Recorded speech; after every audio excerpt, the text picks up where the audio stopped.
senhores, bom dia, bem-vindos a esta reunião almoço do Instituto de Educação de São Paulo do mês de dezembro.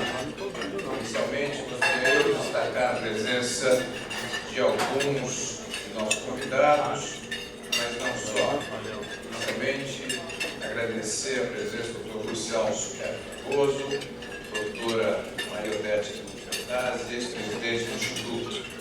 Também agradecer a muitíssima presença minha querida doutora Raquel Preto, representante da Ordem dos Advogados do Brasil, e também o ex-presidente daquela entidade, doutor Antônio Cláudio Maria de Oliveira. Agradecer a presença do Dr. Renato Cury, presidente da Associação de Advogados de São Paulo, e dos presidentes daquela casa aqui presentes. Agradecer e destacar a presença da literatura aqui percebida na presença do ministro Francisco Deck, amigo desta casa, sempre figura presente, destaque. Doutora Teresa Caseta, presidente do DRF, também gostaria de destacar e agradecer a presença de ex-presidentes desta casa, do Roberto Macombo, do Fábio Pinheiros. Agradecer muitíssimo a presença do desembargador Pedro Padim, amigo desta casa, e dos demais integrantes do Tribunal, em especial o doutor Alcio Jababá, também ex-presidente. Agradecer a presença do Dr. Renato, representando aqui o secretário municipal de Justiça.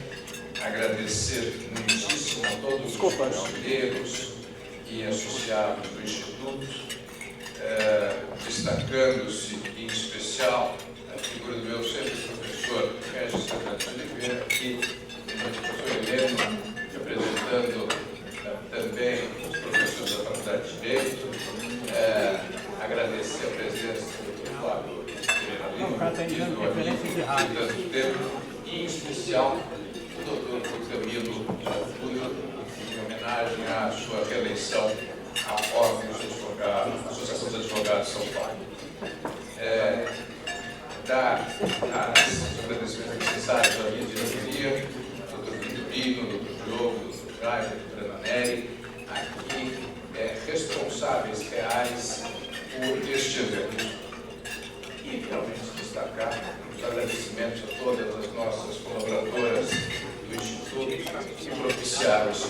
Senhoras e senhores, esta, costumo dizer eu, é uma casa antiga, uma casa que comemorou na última semana os seus 145 anos.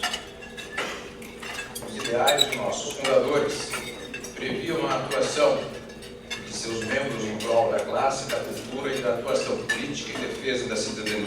Essa também é a nossa missão, refletida em reuniões no Instituto e fora dele, como é este o caso reuniões almoço, que já há quase 4 décadas juntam, reúnem e congregam toda a advocacia de São Paulo.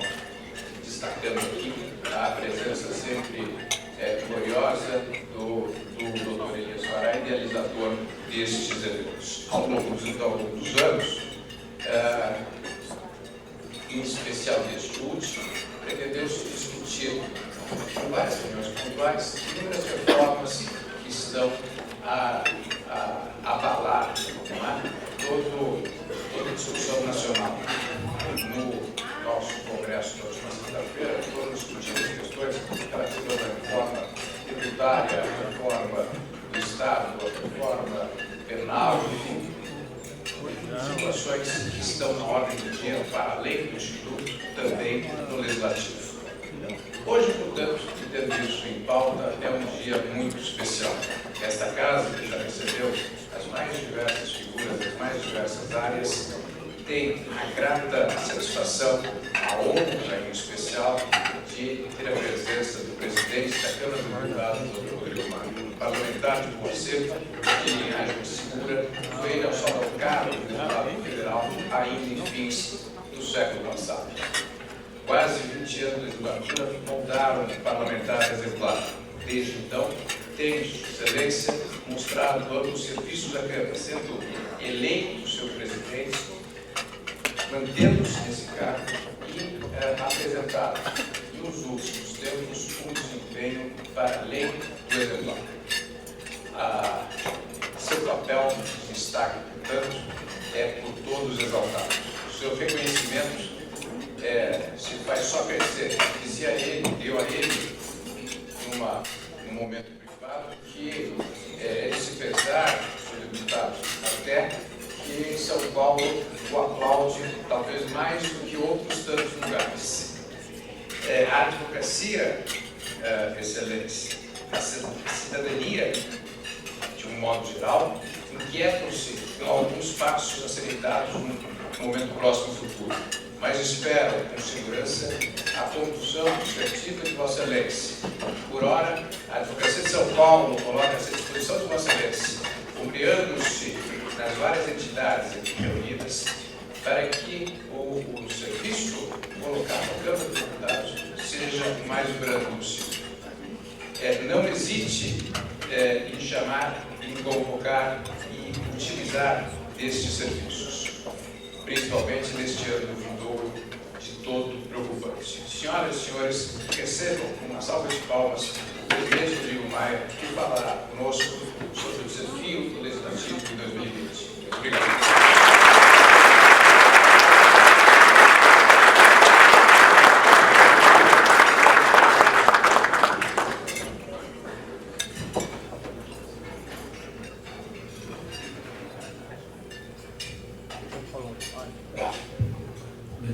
Boa tarde a todos. Agradecer muito o convite, obrigado, a presença de todos, agradeço principalmente a presença do ministro do Exército, do meu amigo Otávio Regis, presidente Cândido, do ministro Marins, meu amigo, todos os vereadores, todos os presentes, com a oportunidade de falar um pouquinho sobre a conjuntura, não estava escrito atrás, a conjuntura política do Legislativo de 2020, mas acho que para chegar no próximo ano, né, doutor Marinho, nós temos que fazer uma retrospectiva do que passamos nos últimos anos. A revolução tecnológica, ela tem trazido tantos benefícios no mundo, no Brasil, ela também traz muitos desafios. E ela tem trazido um desafio muito grande, não apenas aqui, mas no mundo inteiro, em relação às nossas democracias, ou a nossa democracia liberal aqui, em todos os países. A redução dos intermediários em qualquer área da sociedade, ela também muitas vezes é contestada na nossa democracia representativa. E o que a gente tem visto em vários países é que esses movimentos autoritários são movimentos que vêm para contestar de forma permanente as instituições democráticas, independente do que encaminham, do que divulgam. O mais relevante nesse aspecto que aconteceu nos últimos anos não foi o aparecimento de fake news, de notícias falsas, porque elas já existem há muitos anos. Foi a condição, a capacidade de viralização dessas informações através de um celular, com as novas tecnologias. Esse talvez seja o maior problema, como se dissemina muito rápido uma informação falsa e como a sociedade, nesse momento de transformação, ela vai encaminhando as informações sem nenhum tipo de critério. E também as plataformas digitais não têm nenhuma responsabilidade sobre o que fazem e, claro, trabalham uma narrativa de forma permanente que não deve existir nenhum tipo de limitação a elas. Então, o que a gente tem visto no Brasil não é diferente do que a gente tem visto nos outros países. De forma permanente, essa contestação, esse ataque, na maioria das vezes informações, no mínimo, conflituosas, polêmicas, muitas vezes falsas, que vem gerando, nesse momento atual, um ataque ao Supremo Tribunal Federal e ao Congresso Nacional. Mais força nesse momento ao Supremo Tribunal Federal. E o que nós temos que avaliar é o que está por trás disso. Eu acho que esse é um debate relevante. A gente precisa conhecer quem financia, como financia, por que financia, né? E quais são os objetivos verdadeiros desses movimentos, né, que existem. Então, eu acho que o grande desafio do parlamento é exatamente nesse ambiente de muita contestação, de que forma nós mostramos à sociedade o caminho que nós temos, reafirmar a importância que tem a democracia e as suas instituições. Acredito que isso é muito importante. A gente vê em alguns países, como Portugal agora na eleição, o presidente do partido de centro-direita perdeu a eleição, mas propôs a redução do número de parlamentares. No próprio Chile, o presidente Pinheiro, em junho, no discurso anual, em vez de compreender o que estava gerando a crise e a rejeição da sociedade à política, ao Estado chileno, resolveu propor também a redução de parlamentares, como se esse fosse o problema e essa fosse a solução. A gente fica olhando, os ataques que recebemos, a gente abre os números, por exemplo, da Câmara dos Deputados, já entrando no debate que eu acho fundamental, difícil, mas fundamental, que é a reforma do Estado brasileiro, a reforma da administração pública. A Câmara de um orçamento de 5 bilhões e 400 milhões, servidores públicos e suas aposentadorias custam 3 bilhões e 600. Salário médio de 30 mil reais. As carreiras de nível superior, em 5 anos, estão no teto. E o policial legislativo começa, e por mérito, que são servidores de grande qualidade, ganhando 14 mil, 9 anos também está no teto do serviço público. Então, a gente precisa olhar o Estado brasileiro, né, na sua situação atual e trabalhar com números, avaliando de que forma que a gente pode, mais do que discutir quanto custa discutir, como nós melhoramos a eficiência do serviço público, a qualidade e a introdução da produtividade do serviço público. Isso é fundamental. Essa estrutura de gastos do Congresso Nacional, do Senado não é diferente, também não é diferente do Poder Executivo e do Poder Judiciário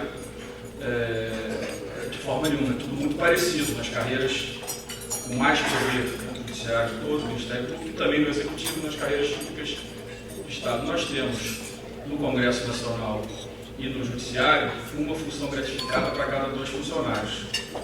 Tem alguma coisa errada, né? Na estrutura onde uma função gratificada para cada 2 funcionários não me parece uma coisa razoável e que seja funcional, ou apenas que se atenda a interesses dos servidores, que foi conquistado de forma legítima, mas que essa estrutura hoje inviabiliza o Estado brasileiro. Previdência mais a administração pública federal, a Previdência até a promulgação da PEC, custavam para o Estado brasileiro, real, líquido, a cada ano, né, o Estado, parte do Estado ainda custa, tirando o salário mínimo, 70 bilhões de reais por ano. Era 40 líquido a Previdência e é 30 líquido a administração pública. Lembrando que de um orçamento de 1,5 trilhão, nos sobra, ministro da ESEC, 30 bilhões para investimento. Então significa que o Brasil, não diferente dos outros países da América Latina, priorizou o crescimento das suas despesas correntes em detrimento das despesas de capital dos investimentos. Então, estamos hoje priorizando o passado em detrimento do futuro. Resumindo, é isso que a administração do Estado brasileiro faz hoje em relação à sociedade. Então, o Estado brasileiro hoje, né, em todas as áreas, e aí também porque é importante a Câmara no próximo ano, que acho que vai avançar muito rápido, avançar na reforma tributária, porque também os tributos, da mesma forma, concentram poder e benefício na mão de poucos, em detrimento de muitos, já que o Brasil, diferente dos países da Europa, dos Estados Unidos, concentra a sua tributação no consumo em vez de concentrar na renda. Significa que, mais uma vez, concentramos os benefícios na elite em detrimento da base da sociedade. O BID tem um trabalho muito interessante que trata de gasto público em toda a América Latina. Bem interessante, porque fala um pouco do que eu estou dizendo aqui. Eu li e aprendi, não apenas lendo o livro, mas com a apresentação que seus autores fizeram na Câmara de Deputados há um mês atrás. Eu acho que é muito importante a gente ter clareza de onde nós estamos em relação ao Estado que temos e ao Estado que queremos. Nós temos, na América Latina toda, entre impostos e transferências, se reduz as desigualdades nos países da América Latina em 4%. Nos países da OCDE, impostos mais transferências reduzem a desigualdade em 38%. Se nós somarmos o déficit da Previdência, seja pago ou não pago, as transferências mais os subsídios tributários, 75% desses recursos fica com a cúpula da sociedade e só 25% ficam com os mais pobres. Então, construímos ao longo de muitos anos, mas certamente ao longo dos últimos 30 anos, um Estado que é concentrador de renda, que atende a pouca parte da sociedade, que é ineficiente, né, e que concentra os seus interesses na mão de poucos. O que aconteceu, o deputado Reis sabe disso muito bem, esteve conosco lá, durante muitos anos nós fomos atendendo a demanda de interesses individuais e esquecemos que a soma de interesses individuais não gera um interesse coletivo. E é isso que deve ser a prioridade do Parlamento. Foi com a votação da reforma da Previdência, porque ela reduz desigualdade, porque a Previdência brasileira é o sistema mais injusto do mundo, porque os brasileiros, 70% dos brasileiros se aposenta com um salário mínimo e, na média, com 65 anos de idade. Não tinha idade mínima, mas eles já se aposentavam com a idade mínima aprovada. E aqueles que estão no serviço público se aposentam com salários mais altos e geralmente abaixo de 60 anos. Isso significa, de forma objetiva, que os que ganham menos financiam a aposentadoria dos que ganham mais no Brasil. A reforma não foi a ideal, porque teria que ser muito dura. Então a gente sabe que numa democracia os objetivos eles são construídos ao longo dos anos, através da nossa capacidade de construir maiorias, mas sem dúvida nenhuma a Previdência ela não reduz toda a desigualdade que nós gostaríamos, mas reduz parte e organiza o sistema previdenciário. Falei aqui do administrativo, né? Lembrando mais um dado que é importante, o salário médio da administração pública federal dos 3 poderes, hoje no Brasil é o dobro dos seus equivalentes no setor privado.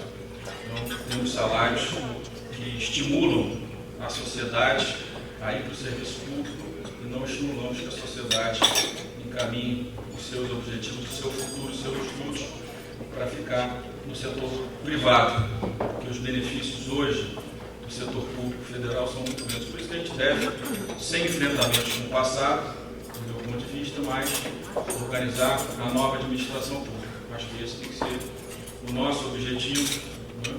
Voltar a construir carreiras, porque a aprovação do plano de cargos e salários do Poder Judiciário em 2005 rolou o piso no teto de todos os 3 poderes.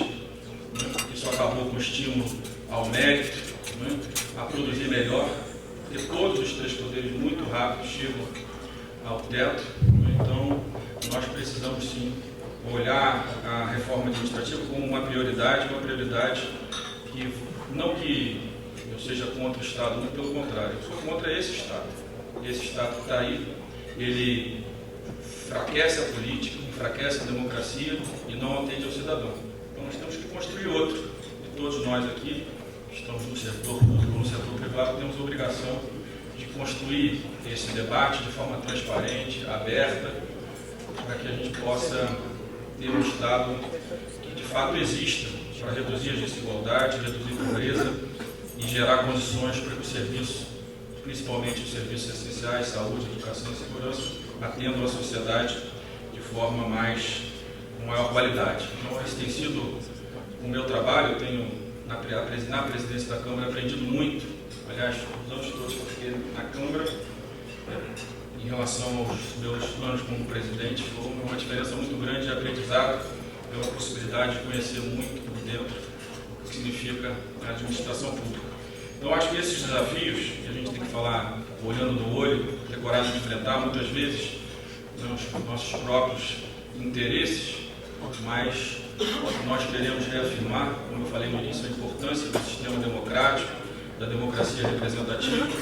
Nós precisamos reafirmar a importância de todas as estruturas democráticas, mas principalmente do Parlamento e do Supremo Tribunal Federal, que são instâncias fundamentais, e para que isso ocorra, o Parlamento precisa voltar a ser uma instância de transformação da vida das pessoas, não uma instância apenas de atender aos interesses particulares do setor A ou setor B. Então, esse tem que ser o nosso desafio. Acho que a partir do próximo ano, com a aprovação que fizemos esse ano e a implementação no próximo ano do orçamento impositivo, a política passa a ter uma responsabilidade maior sobre o orçamento e um interesse maior na execução do orçamento.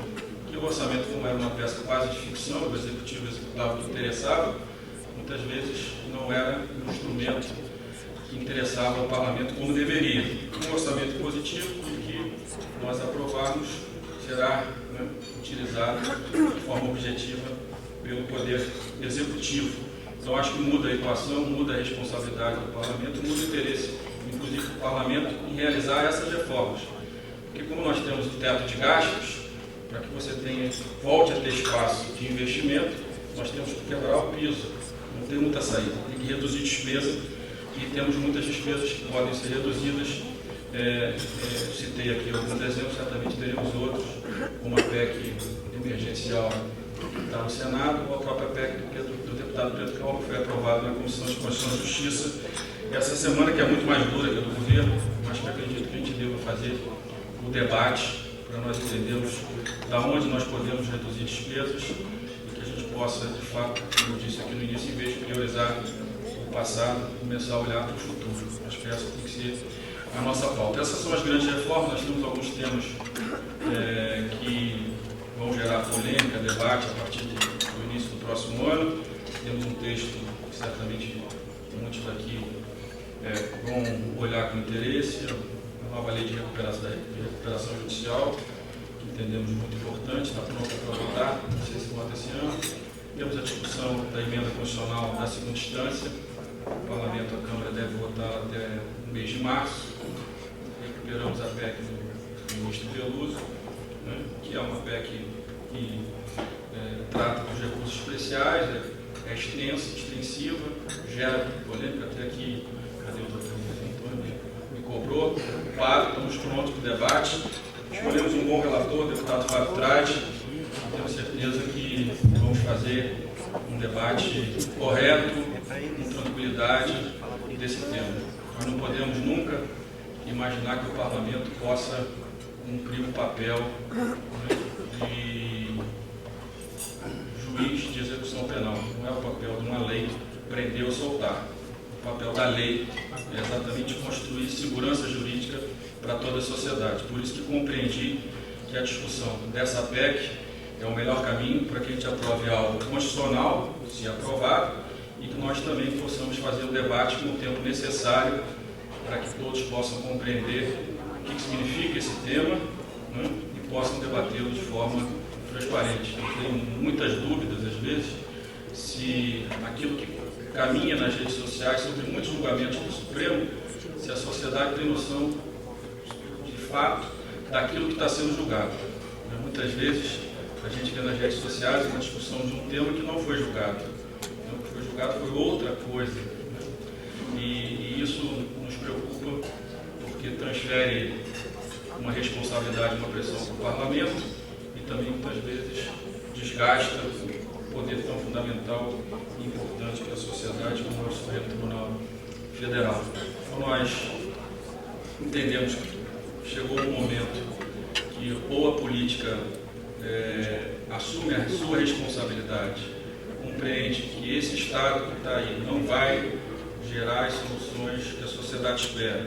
Não é um Estado que, como eu disse, possa, na condição de Estado, melhorar a qualidade da educação, da saúde, da segurança, né, e que não vai responder na estrutura que temos aos anseios da sociedade brasileira. Todos nós, analisando com cuidado, sabemos disso. Então, o Parlamento assume essa responsabilidade. Muitas vezes, como na Previdência, em alguns momentos o governo não assumiu o seu papel. No final, claro, ajudou bastante, não podemos negar isso, mas nós assumimos a nossa responsabilidade e entendemos que essas reformas elas vão gerar as condições para que o Estado brasileiro como um todo reafirme a sua importância, o seu papel, o papel da democracia, mas principalmente o papel que cada um dos políticos, dos entes federados tem na melhoria da qualidade de vida da sociedade. Então, Renato, eu te agradecer muito a oportunidade,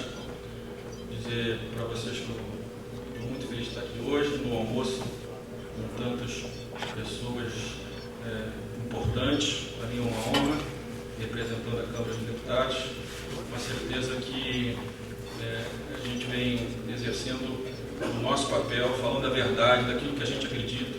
Não necessariamente a gente precisa estar certo em tudo que a gente defende.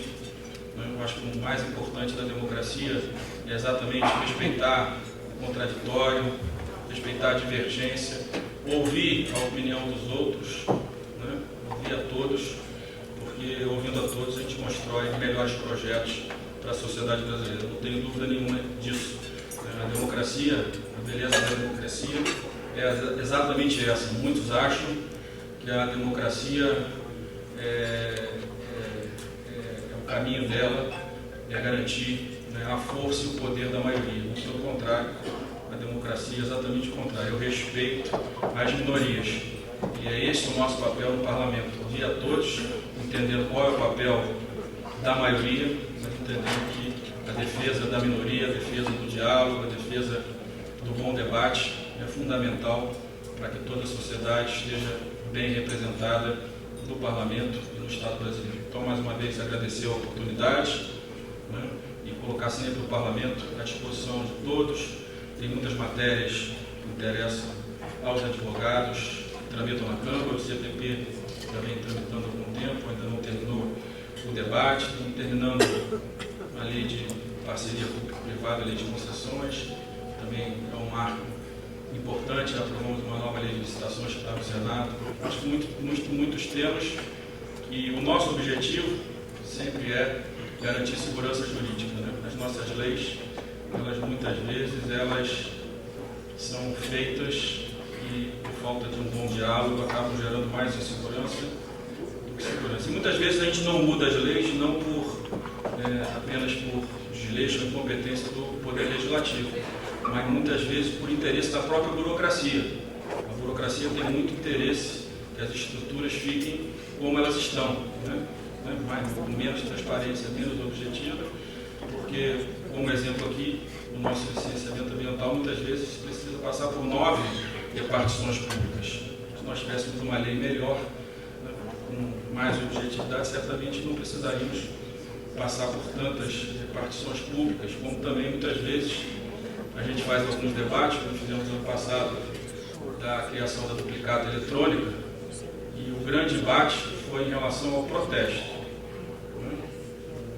O Poder Judiciário recebe parte dos recursos do protesto, trabalhava com preocupação pelo fim do protesto, e, claro, os cartórios trabalhavam contra o fim do protesto. Como nossa intenção não era, naquele momento, tratar desse assunto, era apenas construir um modelo de duplicata que gerasse uma redução da taxa de juros, não fizemos um enfrentamento, mas o Brasil tem, para cuidar de protesto, 3.600 cartórios.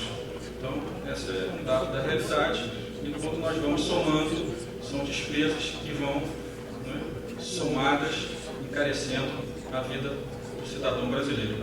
E esse tem que ser o nosso objetivo: simplificar o Estado, garantir o funcionamento do Estado nas áreas fundamentais, e garantir segurança jurídica e investimento do setor privado. Então, mais uma vez, já pela terceira vez, né, doutor Renato? Estou ficando prolixo, mas agradecer muito o seu convite, a presença de todos e muito obrigado.